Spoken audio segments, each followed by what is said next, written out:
안녕하세요, 묘한의사입니다. 피부질환을 치료하다 보면 환자분들이 왜 피부염이 계속 좋아지기만 해야지 좋아지는 과정에서도 조금씩 악화되고 하는 그런 변동폭을 갖냐라고 생각하시거든요. 그것 때문에 많이 힘들어하세요. 계속 마냥 좋아질 줄만 알았는데 조금씩 악화되면서 마음을 흔들리게 하거든요.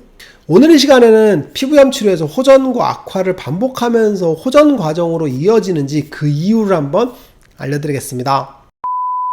피부염을 치료하다 보면 환자분들이 쭉 좋아지다가 마냥 기뻐하다가 악화되면 다시 또 울상이 됩니다. 다시 또 좋아지면 기뻐하시고, 그래서 조울증같이 웃었다 울었다 하시거든요.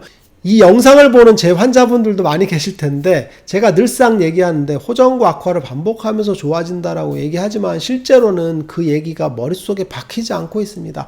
그래서 왜 호전과 악화를 반복하면서 좋아지는지 그 이유를 한번 오늘 설명해 드릴 테니까 잘 들으세요. 양방적으로 피부질환을 치료할 때 핵심 단어는 뭐냐면 억제입니다.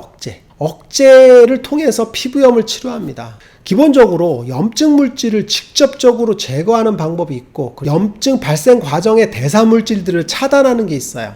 그리고 염증 물질들이 공급되는 그런 혈관 조직을 막는 그런 차단, 억제, 이런 기전을 통해서 피부염을 치료하게 되거든요. 대표적으로 스테로이드제 같은 경우는 염증 물질들을 억제하면서 혈관 조직을 수축시킵니다. 그래서 염증 물질들이 염증 조직으로 가지 않게 하는 계엄령을 선포한다 그랬죠. 그런 작용을 합니다. 그럼으로써 단백질 합성도 안 되고 혈관 합성도 안 되면서 아무것도 없는 공허한 상태가 됩니다. 그럼 어떻게 돼 있어요? 염증 반응도 줄게 됩니다. 그런 식으로 치료되는 게 바로 스테로이드제일 거예요. 그리고 생물학제제가 있어요. 생물학제제 같은 경우는 염증 과정에서 관련되는 인터루킨들을 선택적으로 억제하는 작용을 하거든요.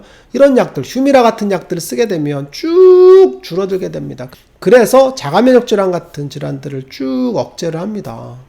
그리고 염증 물질들을 직접적으로 제거하는 것들도 있어요. 항생제 같은 것들, 아니면 소염제 같은 것들, 그리고 항히스타민제 같은 것들은 염증 관여되는 물질들을 선택적으로 제거하고 세균을 억제하면서 염증 과정을 줄이는 그런 작용을 합니다. 이상에서 살펴본 것과 같이 양방 피부과적인 치료는 억제, 차단, 누르는 그런 작용을 하게 됩니다. 그러면 문제가 뭐냐면 억제를 하니까 무조건 좋아집니다. 그래서 치료 과정 중에서는 호전이 됩니다. 쭉. 그래서 호전된 상태를 유지하면서 치료를 하겠죠. 그래서 지속적으로 쓰게 됩니다. 스테로이드도 계속 발라야 되고 항생제도 계속 먹어야 되고 하게 됩니다. 근데 그걸 끊으면 어떻게 돼서 다시 올라옵니다. 그래서 항생제를 먹을 때는 모낭염도 줄고, 그죠? 하지만 끊으면 다시 또 올라오고, 스테로이드를 바를 때 아토피가 줄지만 스테로이드를 끊으면 또 올라옵니다. 그래서 지속적으로 계속 쓰게 되는 그런 과정이죠. 그래서 쓰다 안 되면 사이포렌 같은 혹은 생물학제제 같은 걸 써도 직접적으로 염증 물질을 다운시키죠. 근데 안 쓰면 또 올라오게 됩니다. 그래서 만성 피부질환에는 사실 답이 없다고 보시면 돼요. 그런데 이런 치료를 하는 선생님들 같은 경우는 한방치료에 대해서 잘 이해를 못하세요. 한방치료를 하고 있는데 각질이 허옇게 떠요. 그러면 이해를 못하죠. 왜 각질이 떠? 스테로이드 발라서 잠재우면 되잖아 라고 얘기하시거든요. 그런데 그 치료 기전을 잘 이해를 못하셔서 그래요. 그래서 피부염이 치료되는 과정에서 조금만 뒤집어줘도 그걸 잘 이해를 못하시거든요. 환자분 역시도 이해를 못하시고. 그러면 피부질환의 한방치료의 핵심은 뭐냐면 정상 조직으로 회복되는 과정, 그 과정을 위해서 우리 몸에 조건들을 만들어주는 겁니다. 이걸 이해하셔야 돼요. 조건을 만들어주면 피부 조직은 무조건 재생을 합니다. 자연적으로 회복을 하는 그 기전입니다.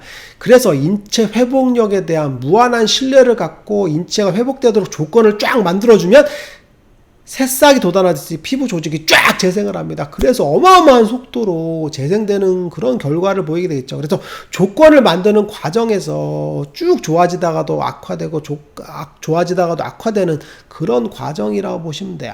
기본적으로 조건이라는 게 뭐냐면 우리 몸에서 장부 간의 균형이 깨지거든요. 예를 들면 간에 열이 많다던가 소화기가 약한다던가, 그죠?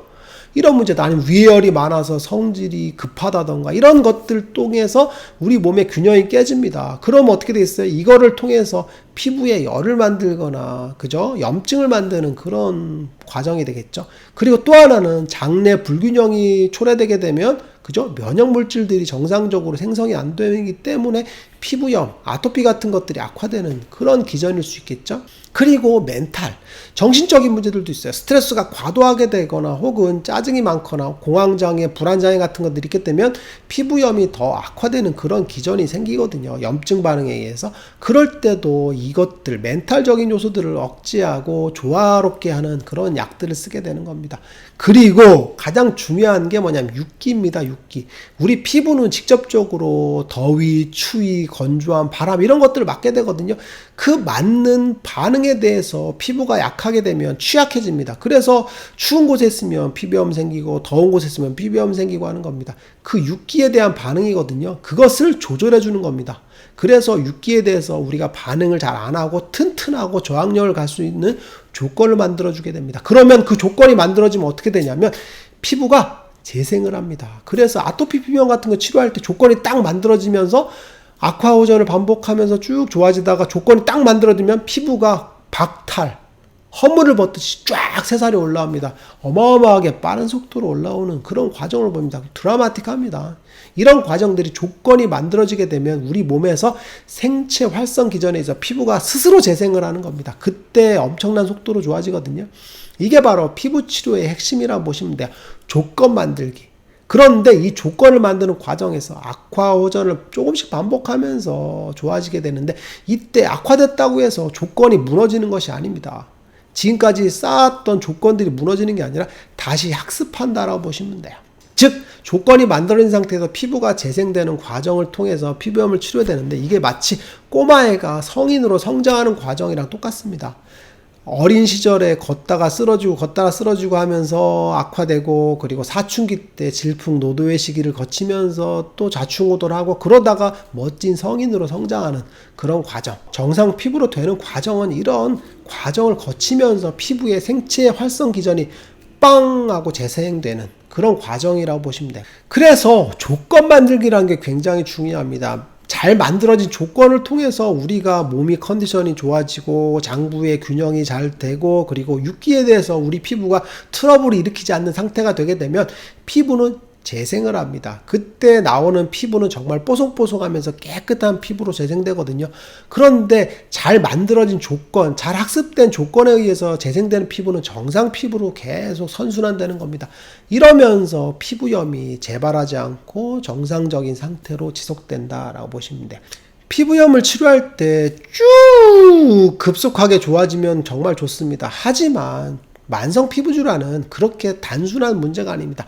여러 병인들이 켜이켜이 쌓여있고 그 병인들이 내 몸에서 오랫동안 유지됐던 거죠. 그게 한 번에 좋아질 거라고 생각하시면 안 됩니다. 조건이라는 건 학습되는 과정이기 때문에 우리 몸의 조건들이 한 단계씩 만들어지면서 보다 튼튼한 그런 다음 단계의 피부로 된다고 보시면 될 것 같아요. 그래서 호전되는 과정에서도 조금씩 악화된다고 해서 실망하지 마시고 기운 내시기 바라겠습니다. 묘한의사에게 궁금한 것 있으면 댓글을 남겨주세요. 영상을 통해서 답변해 드리겠습니다. 빠잉! 영상이 도움이 되셨나요? 구독과 좋아요 부탁드리겠습니다.